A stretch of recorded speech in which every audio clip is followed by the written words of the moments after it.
ਮਲਕ ਸਾਹਿਬ ਇਸਲਾਮ ਦੀ ਗੱਲ ਆਈ ਹੈ ਤੇ ਇਹਦੇ ਵਿੱਚ ਮੈਂ ਤੁਸਾਂ ਕੋਲ ਪੁੱਛਣਾ ਚਾਹੁੰਦਾ, ਵੈਸੇ ਤੁਹਾਡੀ ਮਰਜ਼ੀ ਦਾ ਜਵਾਬ ਦਿਓ ਨਾ ਦਿਓ, ਸ਼ੀਆ ਹੋ, ਸੁੰਨੀ ਹੋ, ਵਹਾਬੀ ਹੋ, ਕੌਣ ਹੋ ਤੁਸੀਂ? ਅਸੀਂ ਮੁਸਲਮਾਨ ਹਾਂ।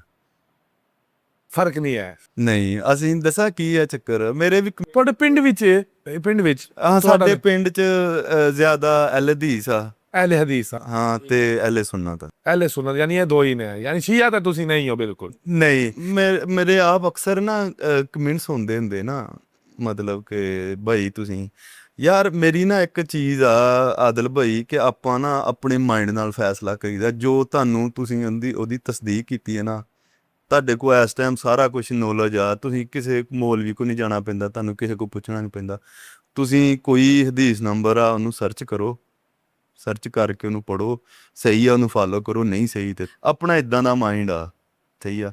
ਤੇ ਆਪਾਂ ਇੱਕ ਇਕੱਲੇ ਮੁਸਲਮਾਨ ਆ, ਆਪਾਂ ਕਿਸੇ ਦੇ ਨਾਲ ਨਹੀਂ, ਇੱਕ ਅਲਹਮਦੁਲਿਲਾ ਮੁਸਲਮਾਨ ਆ।